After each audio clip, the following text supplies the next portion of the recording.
நமது உணவு பொருளின் மகத்துவம் சேனல். இன்னைக்கு இந்த வீடியோவில் காய்ச்சல், இருமல், சளி இது எல்லாத்தையும் போக்கக்கூடிய, அதோட நோய் எதிர்ப்பு சக்தியை அதிகரிக்கக்கூடிய ஒரு ரெஃப்ரெஷிங்கான டீ எப்படி ரெடி பண்ணுறது, அதுவும் மூலிகை டீ எப்படி ரெடி பண்ணுறது அப்படின்னு தான் பார்க்க போகிறோம். இதுக்கு நம்ம யூஸ் பண்ண போகிற மூலிகை பார்த்திங்கன்னா, அந்த காலத்தில் எல்லா வீடுகள்லையுமே இந்த செடியை வச்சுருப்பாங்க. ஏன்னா பல பிரச்சனைகளை வீட்டிலையே சரி பண்ணிக்கலாம் அப்படின்றதுக்காக தான் எல்லா வீடுகள்லையும் இதை கண்டிப்பாக வச்சுருப்பாங்க.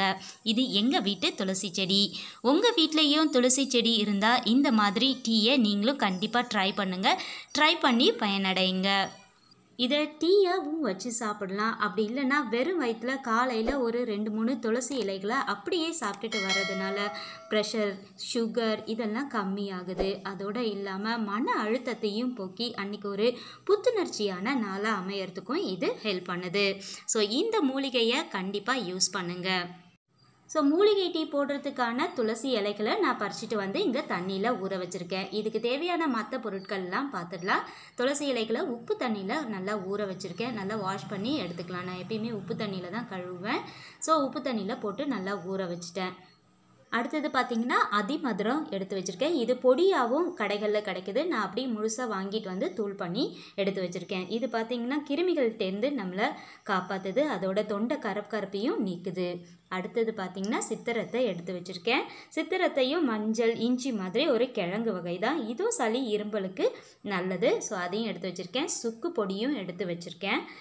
அடுத்தது மிளகு நல்லா பொடி பண்ணி எடுத்து வச்சுருக்கேன். அடுத்தது பார்த்திங்கன்னா லெமன்.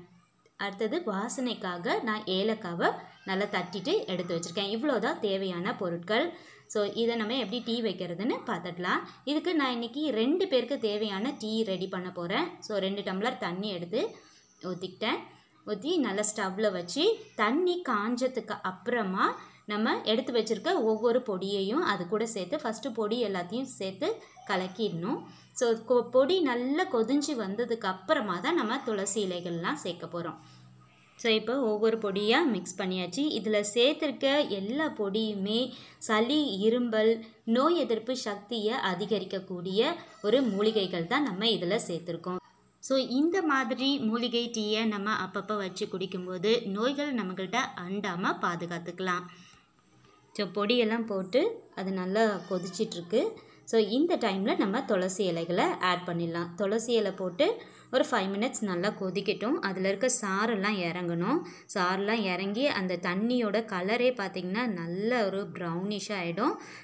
ஸோ நல்லா கொதிச்சிடுச்சு. இந்த டைமில் நான் ஸ்டவ் ஆஃப் பண்ணிடுறேன். ஆஃப் பண்ணிவிட்டு நம்ம எடுத்து வச்சுருக்க லெமனை இதில் பிழிஞ்சு விட்டுடலாம்.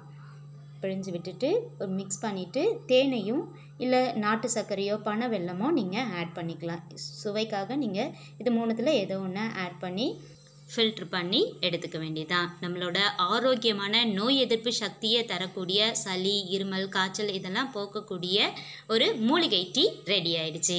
இதை நீங்களும் ட்ரை பண்ணி பார்த்துட்டு எப்படி இருந்ததுன்னு எனக்கு கமெண்ட் பண்ணுங்கள். இது உங்களுக்கு பிடிச்சிருந்ததுன்னா கண்டிப்பாக ஒரு லைக் கொடுங்க. உங்களோட ஃப்ரெண்ட்ஸோடையும் ஷேர் பண்ணிக்கோங்க. நோயற்ற வாழ்வே குறைவற்ற செல்வம். நன்றி.